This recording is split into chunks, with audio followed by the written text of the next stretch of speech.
So, Matthew, why don't we begin by you kind of telling us a little bit about what synthetic biology is, and in the Singapore or global context, what do you reckon the 5-year roadmap looks like?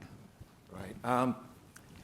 We had an amazing discussion last night over drinks about the synthetic biology. So synthetic biology is a multidisciplinary scientific field that aims to bring together biology, engineering, computer science, even robotics, I mean, that's your specialty, to design and engineer new biological systems for very useful applications.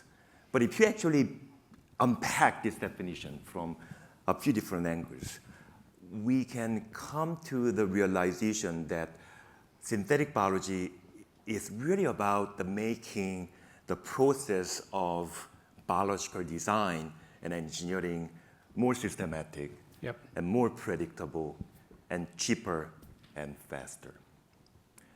And actually offers also a very unique opportunity, in my view, where physical technologies and digital technologies and biotechnological means can converge for something really exciting.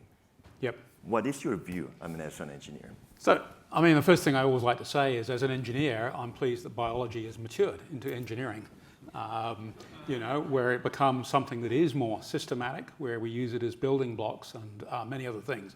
I think the thing that really inspires me about what's going on in synthetic biology and biology in general is the use of computer-aided design tools to predict protein shapes, to predict protein function, to predict metabolic pathways. Absolutely. And the idea that you're really creating almost a Lego set out of biology. And we are seeing that in the labs now, aren't we? Yeah, absolutely.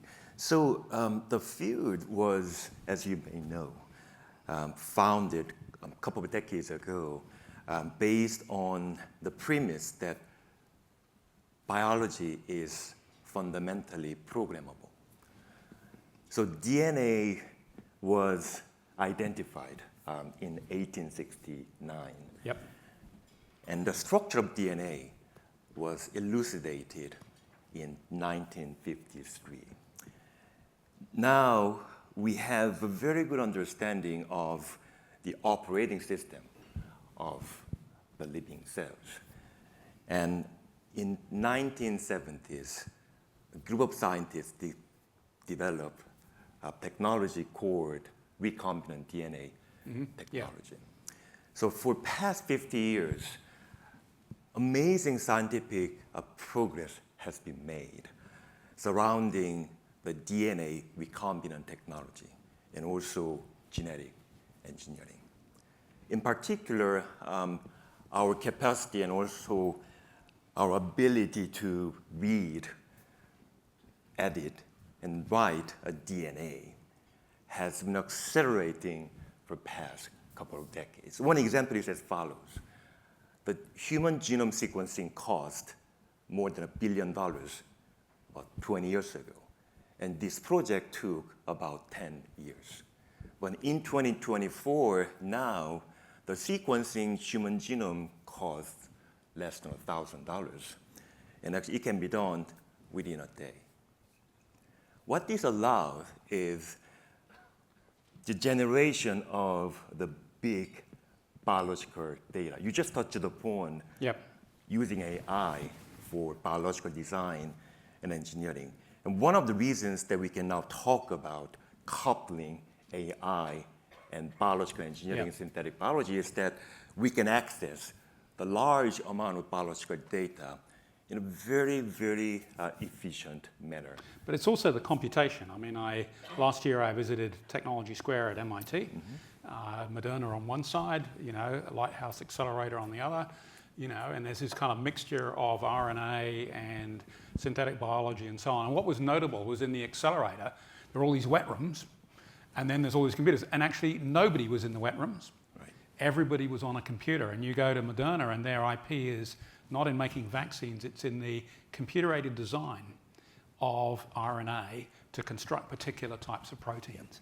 And I think that's fascinating. And I look at things, I mean, I'm sure many people here have heard of AlphaFold, which is for the very first time able to predict with reasonable accuracy, not perfect accuracy, it's AI after all, the structure of proteins, many proteins which don't exist in nature.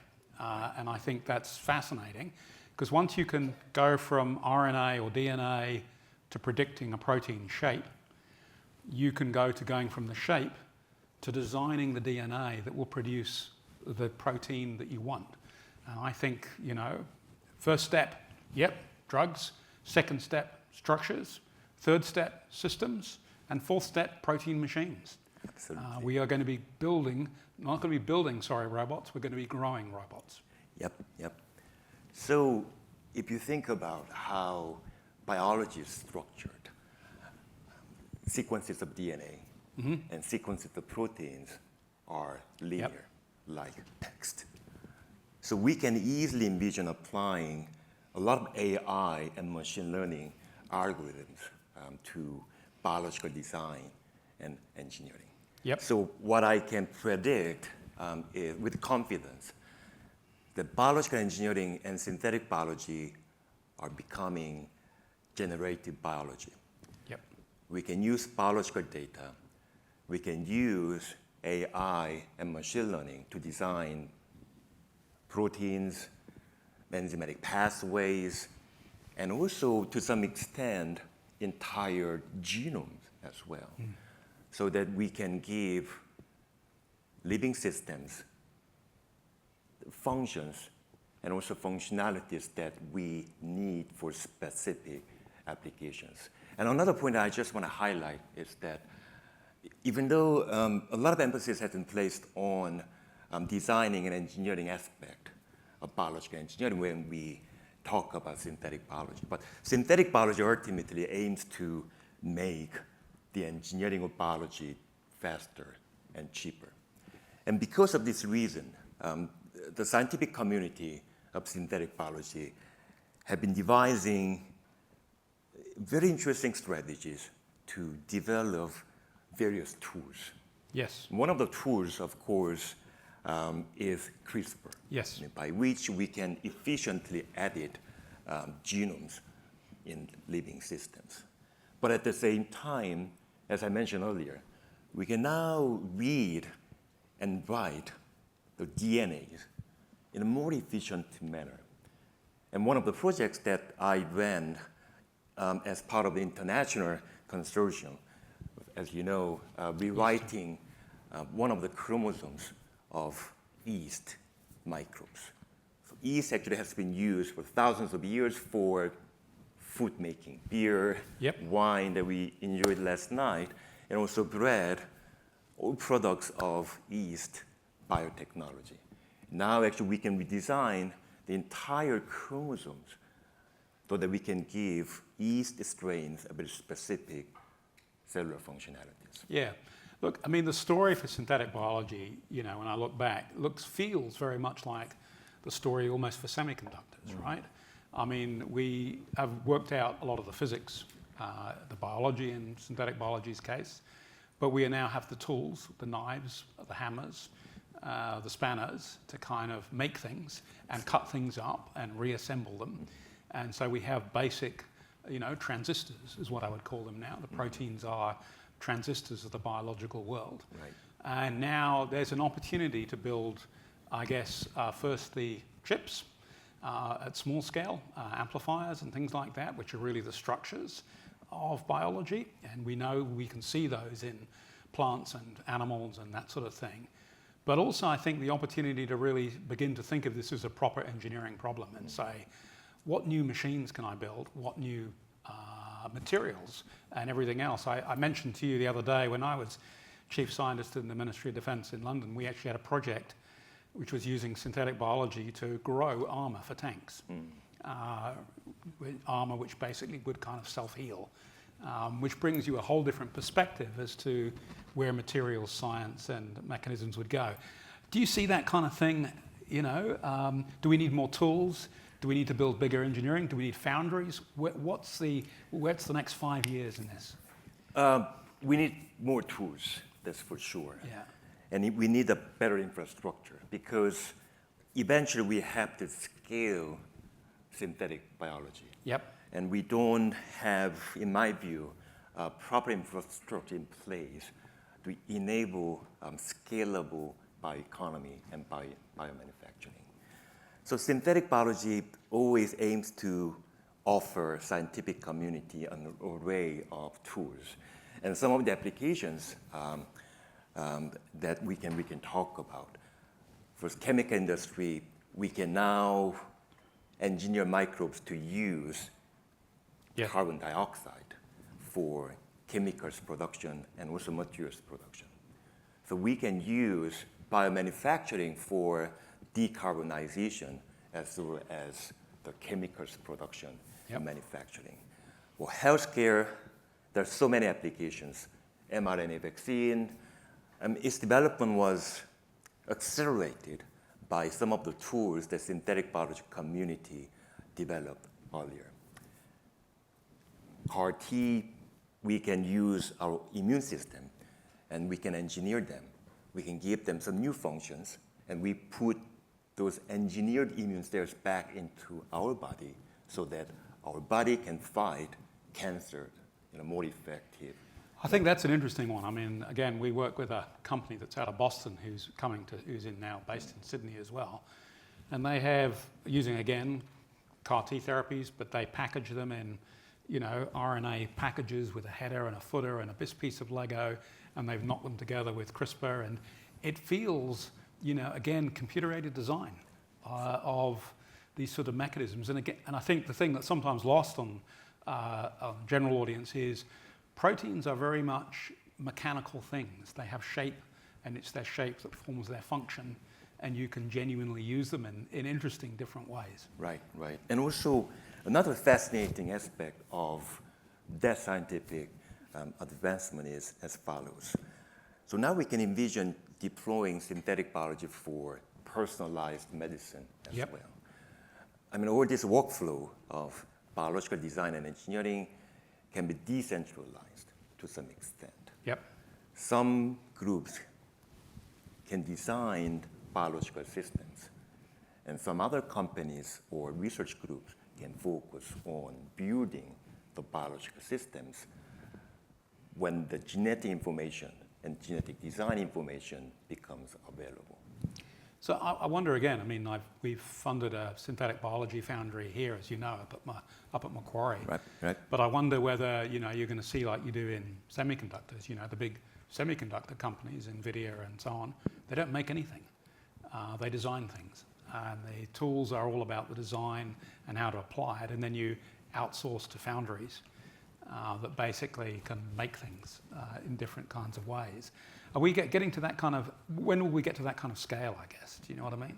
Because there's Ginkgo Bioworks as an example, which is an interesting company. You can send designs for organisms and things, and they will manufacture them for you. We are not there yet. Of course, as I mentioned earlier, we really have to improve the global infrastructure for synthetic biology and also its enabled biomanufacturing. Some estimate that we actually need 20-fold more fermentation capacity to really make biomanufacturing cost effective. But at the same time, if you actually compare synthetic biology enabled biomanufacturing with existing extractive technologies, which are not very environmentally sustainable. I mean, one thing that I really want to highlight is as follows. We really have to, in my view, level the playing field, because fossil fuel industries have been getting enormous amount of government subsidies. Some estimate to be about $7 to $8 trillion annually. Can we reorganize these government subsidies so that we can support more sustainable biomanufacturing processes? I agree, and I think I agree with you. I mean, I think the near-term wins for synthetic biology are in manufacturing of fuels, manufacturing of large molecules at different descriptions. We're seeing a lot of that, and we're seeing quite a lot of interesting companies now, really using that and trying to understand how to use different types of feedstock to do the proper, design the bacteria or design the yeast often to do that kind of manufacturing. Yeah. And I think that's kind of coming, but I would agree with you. There may be trillions of dollars of investment, but it's not happening quite in Australia yet. I'll tell you that. I'll let you know. Not many places. So I think that's great, but I also think we need to be challenging, if you like, our engineering community. Again, I'm no longer really an academic, but I like to go along to engineering faculties and say, let's stop doing mechanical engineering. Let's stop doing civil engineering. The future is bio, and still a little bit of digital, and you need to put the things together because we are going to make non-standard things, potentially buildings and other things out of that type of thing and design them a bit more appropriate. I'd like to get more into bridging that gap between, the computing, the AI, and so on, and what we can do in the biology. And I will say, just to add one other thing to that, this is one area where I really can see quantum computing making a difference because a big element of protein design is simulating the quantum effects between different molecules in different atoms in the protein molecule. Absolutely. So that type of the research initiatives already began in some places, including some of the leading universities. So where are the leading universities? Give me a feel for where what's happening in this space. There are many leading universities in Australia. Yeah. Of course, the Macquarie is a home to Australia's Centre for Excellence for Synthetic Biology. And University of Queensland actually has an amazing bioengineering program focused on synthetic biology. In a regional context, China, of course, has been investing very heavily on synthetic biology for the past 10 years. Korea, Japan, to some extent Singapore has been making very significant public investment in synthetic biology in an attempt to raise the national capabilities on synthetic biology and biomanufacturing. And some of the nations have been harnessing these capabilities towards their respective sustainability and decarbonization initiatives. Of course, if you look out at the West, US, recent Biden administration's bioeconomy and biotech executive order. So about $2 billion investment is being made into various sectors around synthetic biology and biomanufacturing. UK, they rolled out national engineering biology roadmap very early, about 10 years ago. And they just revised the roadmap last year in 2023. And they committed about $2 billion, pounds, to synthetic biology and engineering biology ecosystem. So, because I appreciate there may be questions on this, what about the threats? Like all the other emerging technologies, of course, synthetic biology also poses significant opportunities as well as significant threats. And one of the reasons I'm saying this is as follows. As I mentioned earlier, genetic information is becoming digitalized, which means all the genetic data, also accessibility is being democratized. So we can easily access genetic information. And now, through a very efficient gene synthesis technologies, we can quickly develop very personalized vaccines based on your own information. But at the same time, same type of technologies can be used for developing pathogens. Yeah. Unidentified. But there's also, the same ethical issues, right? I was at an event in Monte Carlo, all right? I won't tell you what it was, and I was on some big super yacht that was called the Gene Machine, and it was owned by some biological entrepreneur.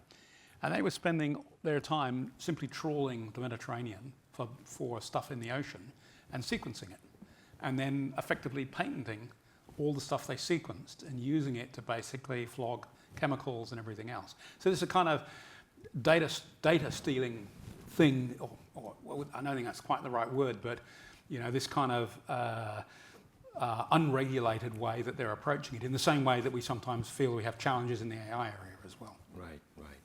I mean, that's an excellent point. Of course, we do have Nagoya protocols that many countries actually signed, some years ago. But not every country on this planet is on board. Yep. So we really have to level up the coverage, and also, eventually the discussions that we are having to really put enabling, but at the same time very balanced regulatory frameworks in place for synthetic biology research going forward. All right, that's good. We have, I gather, 5 minutes where people can ask questions, but you have to have a microphone apparently, otherwise it doesn't get streamed properly.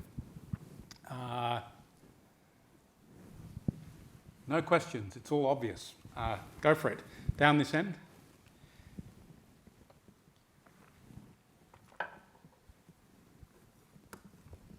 Thank you for this very interesting discussion. My name is Jenny Wong Leong. I'm from ASPE. We're covering the critical technologies. It's been known, I think, for CRISPR-Cas9 gene editing, that there is some mosaicity in the cells in terms of reproducibility. So my question is, when it comes to personalized medicine, where we're actually sort of looking at tackling the human genome, and we know that cancer is some sort of mutation, in terms of where are we at the moment with synthetic biology, in terms of are we 60% of the cells are to the proteins that we want it to be? So thank you. Okay, so CRISPR is, in my view, one of the many enabling tools developed by synthetic biology community. So CRISPR actually has been approved for the treatment of some genetic disorders recently. But at the same time, we talked about mRNA vaccine. So we can also deploy mRNA into the human body for the treatment of some forms of cancer as well. Basically, using mRNA and CRISPR, we can edit and we can rewrite the operating system of the cells. So I think potential is really tremendous. But of course, when it comes to CRISPR, one of the concerns that the public has is off-site effect, because it's not really 100%. And we have a few billion base pairs in our body. So there is a small probability that the CRISPR editing can take place in undesired locations inside the cells as well. So scientific community also trying to improve the level of precision of genome editing through various tools right now. And of course, when it comes to medical application of synthetic biology, I think the good thing is the regulatory path is very clear. There's specific milestones that we have to hit. And there's the path very well established for regulatory approval. So, all the technologies that we are talking about right now have to go through this process. And safety and also the efficacy have to be validated through this regulatory path as well. Any other questions?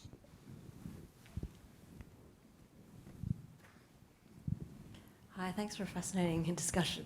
I've got two questions. One, can you put into perspective what is the reality of having biohackers out there, given the technology to synthesize DNA is reduced in price significantly?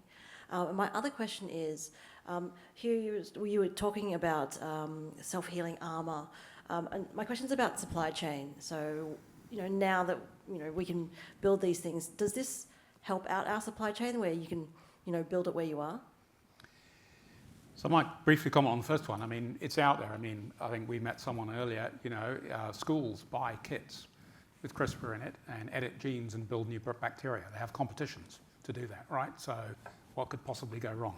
Actually, it's harder to go wrong than you might imagine. I mean, living organisms are quite finely balanced. It's very hard. I mean, you know, again, another area I sometimes work in is mining, and you talk about things like heap leaching, which is a way of using bacteria to process gold, for example. It turns out the biggest problem is when you manufacture the bacteria, they don't really survive because it's very hard to build a resilient organism that's able to do that. Having said that, you know, it is out there already. You can buy it on the internet. So, you know, watch this space. And certainly in my defense capacity, we worried a lot about what might happen in that sort of area. Just add one comment to what Hugh just shared. So gene synthesis industry, I mean, as I mentioned earlier, the whole process is being decentralized. And now some companies are rolling out portable gene synthesis devices. So which means the labs and individuals who have access to the portable DNA synthesis machines, as soon as they have the genetic information they need, they can potentially create whatever biological systems they intend to develop.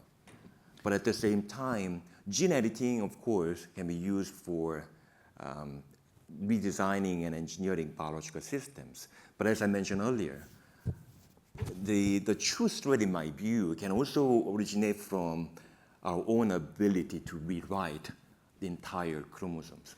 So which means we can design DNA fragments, and then we can synthesize them using decentralized DNA synthesis machine. But at the same time, industry also has developed its own protocols to safeguard the proper use of DNA synthesis technologies. Yep. Even before the US Department of Health, Human Health and Health and Human Services, they actually rolled out the guidance in 2010.